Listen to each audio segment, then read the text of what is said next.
जय श्री राधे, जय श्री कृष्णा। आप सबका हमारे YouTube चैनल लड्डू दीवानी पर बहुत बहुत स्वागत है। आज हम सुनेंगे श्री कृष्ण कृपा की एक अद्भुत कहानी।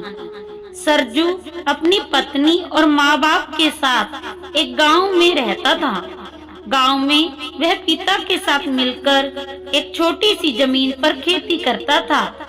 खेत में काम करने पर उनको ज्यादा कमाई नहीं होती थी। बहुत ही मुश्किल से घर का गुजारा होता था। एक दिन अचानक सरजू के पिता को दिल का दौरा पड़ने से मौत हो गई।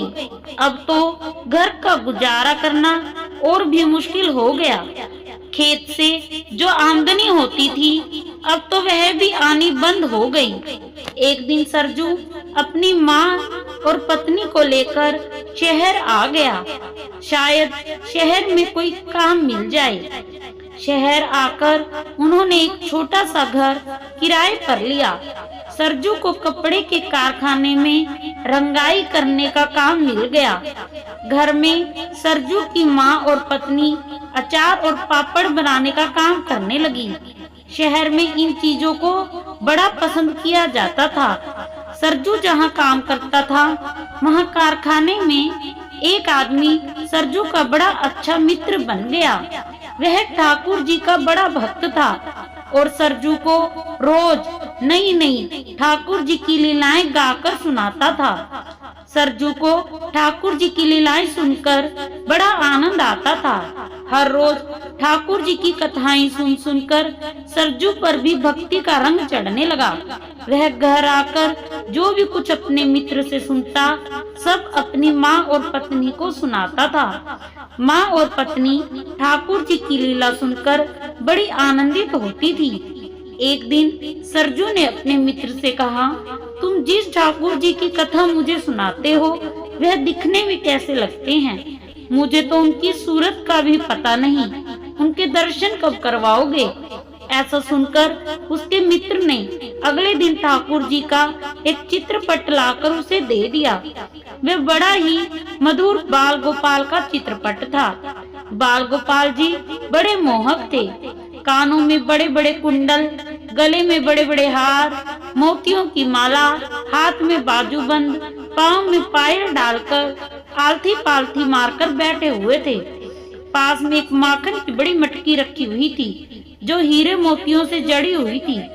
माखन की मटकी माखन से भरी हो जाने के कारण बाहर की तरफ माखन गिरता हुआ दिखाई देता था और ठाकुर जी 2 उंगलियों को माखन में डुबोकर पूरे मुंह पर माखन लगाकर खा रहे थे और मंद मंद मुस्कुरा रहे थे। इतनी आकर्षक मूर्ति को देखकर सरजू अपनी सुध-बुध खो बैठा। वह चित्रपट को लेकर अपने घर गया और अपने घर के कोने को साफ करके उस जगह पर कपड़ा बिछाकर चित्रपट को वहां रख दिया और अपनी पत्नी से बोला, यह देख, मैं जिस बाल गोपाल की कथा तुझे सुनाता हूँ ये वही लड्डू गोपाल है। पत्नी को बड़ी प्रसन्नता हुई। वह भी लगन से ठाकुर जी की सेवा करने लगी। सरजू का बेटा 2 साल का हो गया था। वह सही से खाना नहीं खाता था। एक दिन इसकी माँ ने उससे कहा, देखो बाल गोपाल भी कैसे मजे से माखन खा रहे हैं, तुम भी ऐसे ही खाया करो। बेटे ने पूछा, माँ यह कौन है? माँ ने कहा, यह हमारे कान्हा हैं। सरजू का बेटा बड़ा ही खुश हुआ और उसने कहा कि कान्हा प्रभु, मैं भी आपके साथ माखन खाऊंगा। उसकी माँ ने कहा, ठीक है, मैं तुम्हें रोटी से माखन खिलाऊंगी। और उसने रोटी का टुकड़ा भगवान के चित्रपट की मटकी पर लगा दिया और बड़े चाव से अपने बेटे को खिलाने लगी, मानो जैसे वह वाकई में ही माखन रोटी खिला रही हो। उसकी ऐसी सामर्थ्य नहीं थी कि वह बाजार से माखन लाकर अपने बेटे को खिला सके। बेटा बड़े चाव से रोटी खाने लगा जैसे वाकई में ही माखन रोटी खा रहा हो।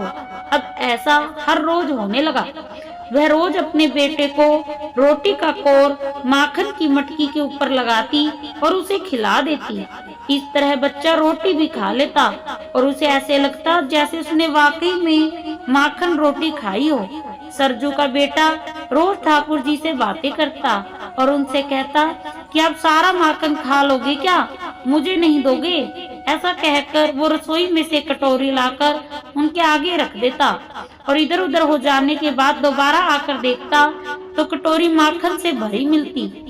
वह बड़ा खुश हो जाता, माखन खा जाता और कटोरी वापस लाकर रसोई में रख देता। सरजू की पत्नी जब बर्तन मांज रही होती तो चिकनी कटोरी देखकर बच्चे से पूछ बैठी, अरे यह कटोरी इतनी चिकनी क्यों है? तब उसका बेटा कहता कि आज तो गोपाल जी ने मुझे बहुत सारा माखन खिलाया है, पर उसको कोई बात समझ नहीं आती और बच्चा समझकर उसे टाल देती, लेकिन आश्चर्य में पड़ी रहती कि कटोरी रोज चिकनी कैसे हो जाती है। एक दिन कारखाने में सरजू पर चोरी का इल्जाम लगाया गया। उसके मालिक ने उसे कारखाने से निकाल दिया। सरजू को बड़ा पश्चाताप हुआ। वह वापस घर आया और चुपचाप लेट गया। पत्नी ने जब पूछा कि क्या बात है, तब सरजू ने बताया कि आज उसकी नौकरी चली गई, उस पर झूठा चोरी का इल्जाम लगाया गया। सरजू फूट फूट कर रोने लगा। पत्नी बोली, तुम्हारे ये ठाकुर जी है ना, ये सब ठीक कर देंगे। सरजू की पत्नी का मन पूरी तरह से ठाकुर जी में लग गया था। वह सारे घर के काम करती और आते जाते बाल गोपाल के दर्शन करती, उन्हें प्यार करती जैसे वह अपने बच्चे को करती थी। उसे पूरा विश्वास था कि ये जो परेशानी आई है ये सब ठाकुर जी ठीक कर देंगे। उसने मन ही मन ठाकुर जी की तरफ देखा और प्रार्थना की कि ठाकुर जी संकट से हमें उबारो। अगले दिन सुबह एक आदमी दरवाजे पर आया। सरजू की माँ ने दरवाजा खोला तो देखा कि गांव से एक आदमी आया है जो उनके पड़ोस में रहता था। वह बोला कि आपके पति ने हमारे पास वाली जमीन को खरीद लिया था, लेकिन अचानक ही उनकी मृत्यु हो गई।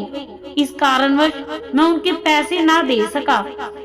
आज मैंने वह जमीन बेच दी है, उसका पैसा मैं आपको देने आया हूँ। यह आपका हिस्सा है, कुल 5 लाख रुपए हैं, आपके हैं, आप रख लीजिए। सरजू की माँ को बड़ा आश्चर्य हुआ, क्योंकि उनके पति ने कभी कोई जमीन ली थी ऐसा तो उन्होंने कभी बताया नहीं, पर वह आदमी नहीं माना और 5 लाख रुपए हाथ पर रखकर चला गया। जाते जाते अपना नाम मुंशी लाल बता गया।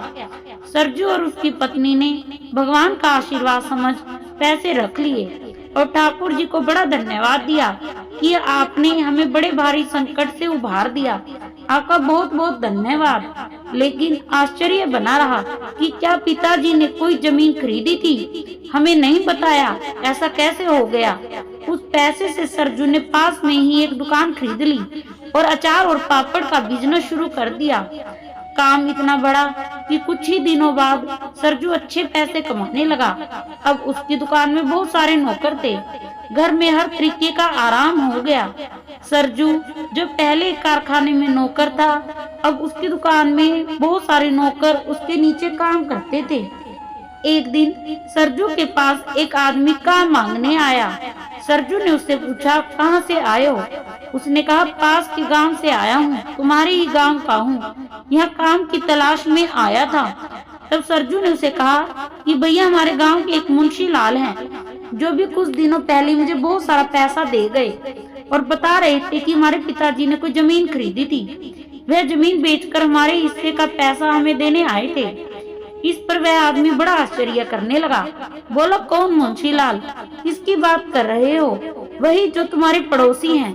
अरे भैया, उन्हें तो गए हुए बहुत साल हो गए, वह कैसे आ सकते हैं पैसा देने? उन्हें तो स्वर्ग सिधारे हुए बहुत साल हो चुके। अब तो सरजू के होश गुम हो गए। उसने उस आदमी से कहा, भैया ऐसा कैसे हो सकता है? मुंशी लाल तो हमारे पड़ोसी रहे हैं और अभी कुछ दिन पहले ही वह मुझे 5 लाख रुपए दे गए। तब वह आदमी बोला, भैया मुंशी लाल को मरे हुए बहुत साल हो गए। जिस जमीन की तुम बात कर रहे हो उसकी कीमत तो इतनी है भी नहीं, 5 लाख तो बहुत बड़ी बात है। अब तो सरजू एकदम हक्का बक्का रह गया। वह भागा भागा घर गया और अपनी पत्नी को यह बात बताई। पत्नी को भी बड़ा आश्चर्य हुआ, माँ को भी बड़ी हैरानी हुई। तीनों ने मिलकर ठाकुर जी के चित्रपट की तरफ देखा तो क्या देखते हैं ठाकुर जी के चित्रपट के सारे गहने गायब है। ठाकुर जी के कानों के कुंडल, सोने की माला, मटकी में जितने भी हीरे जवाहरात लगे थे सब खाली हैं। ठाकुर जी बिना गहने और बिना आभूषणों के बैठे हैं। ऐसा देखकर उन्हें बड़ा आश्चर्य हुआ। वे सब अपना सर पीटने लगे। उनकी आंखों से आंसू की धारा बहने लगी। तीनों रोने लगे कि हमारे ठाकुर जी ने हमारे लिए इतना उपकार किया, अपने सारे गहने आभूषण बेच दिए और किसी मुंशी लाल को भेज दिया जो कि अब इस दुनिया में भी नहीं है। उस मुंशी लाल के रूप में खुद आकर हमें 5 लाख रुपए दे गए। सरजू जोर जोर से रोने लगा और कहने लगा, ठाकुर जी आप अपने भक्तों का दुख नहीं देख पाते हो। अपने भक्तों का दुख दूर करने के लिए आपने अपने गहने तक बेच डाले। मैं धन्य हो गया। मैंने तो आपकी कोई भक्ति भी ना की, फिर भी आपने इतनी कृपा मुझ पर की। मैं धन्य हो गया कान्हा, मैं धन्य हो गया। वे तीनों ठाकुर जी के चरणों में समर्पित हो गए। सरजू की पत्नी जो ठाकुर जी को ही अपना पुत्र मानती थी, तो आज ठाकुर जी ने पुत्र होने का मोह चुका दिया। जय श्री राधे, जय श्री कृष्णा, जय कुंज बिहारी श्री हरिदास।